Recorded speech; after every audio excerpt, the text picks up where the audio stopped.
5 tips to help with your deadlift training. Number 1, it's totally fine to use straps in training. You'll often see online that using straps when you're training is some kind of failing because your grip isn't strong enough, and if you can't do a weight without straps, then you shouldn't do it at all.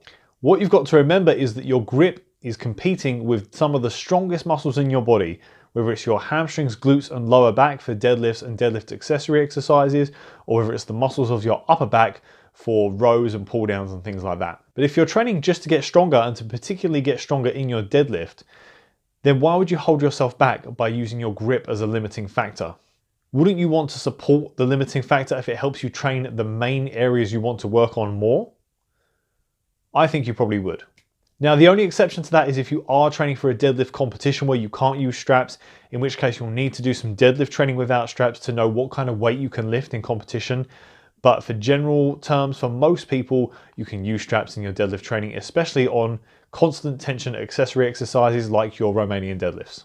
Number 2, deficit deadlifts are only worth doing if you've got the range of motion to be able to pull from a lower position. So if you haven't heard of deficit deadlifts, basically all they are is where you deadlift the bar from the floor as you normally would, except your feet are raised on something, either normally it's like a weight plate or a small platform, to allow you to get lower into the movement. This is often used by people who have great flexibility and range of motion at the bottom of the deadlift, or by people who are just looking for some way to build a bit more strength at the bottom of their pull, or they're just trying, every random accessory exercise under the sun. But if you can't build strength and tension in that bottom position because you're working so hard just to be able to reach the bar, then they're probably not worth doing. Something like a paused deadlift where you lift the bar a few inches off the floor and then pull from there might be a better way of building strength in that bottom position if you don't have great mobility for deficit deadlifts. Number 3, pull as fast as you can whilst maintaining tension. You often hear that when you deadlift, you should pull as hard as you can to get that bar to move off the floor. Because you're starting from a dead stop, there's a lot of inertia to overcome. It's really important that you start that lift hard, build up your force as quickly as you can, and get that bar moving with as much momentum to get past your sticking point.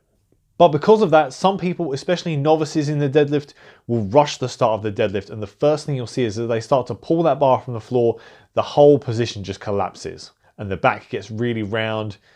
And while that's not a bad thing on its own, if it happens because you have no tension because you're pulling too fast, that is probably going to put you in a weaker position. So while you're working on your deadlift in training and while you're improving, make sure you're keeping that tension as well as you can and build up the speed at which you pull with that good position. Number 4, staying in the bottom position of your deadlift between reps is a good way to burn yourself out. So when you watch an experienced deadlifter do multiple reps of the deadlift in a row, what you'll see is they'll often have like a routine they go through where they reset between each rep to make sure they can get back in the right position, get braced, and then lift as hard as they can. But when you're new to the deadlift and you're still finding your feet, it can be tempting to try and put the bar down and stay in exactly the same position ready for the next rep and kind of perform each rep in like an unbroken chain.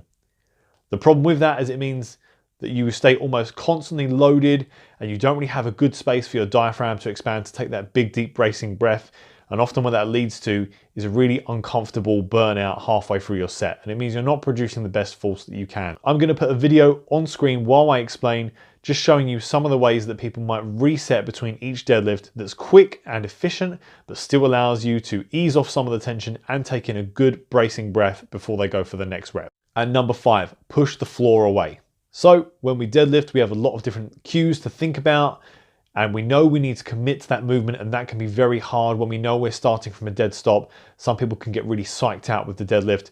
So here's one cue for you to think about that's really going to help you focus and get you in the mindset you need to be in to start that deadlift as hard as you can.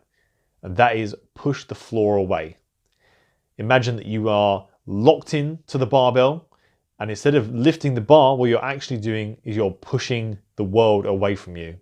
And that's going to focus all your attention on an external cue, and it's going to allow you to really work on producing as much force as possible. So that's 5 quick tips on the deadlift. If you like these kind of videos, make sure you comment and let me know. If you want something a little bit different or you have your own questions, then put those in the comments as well. And please, please, please like and subscribe. Help me build this channel. Thanks a lot, and I'll see you next time.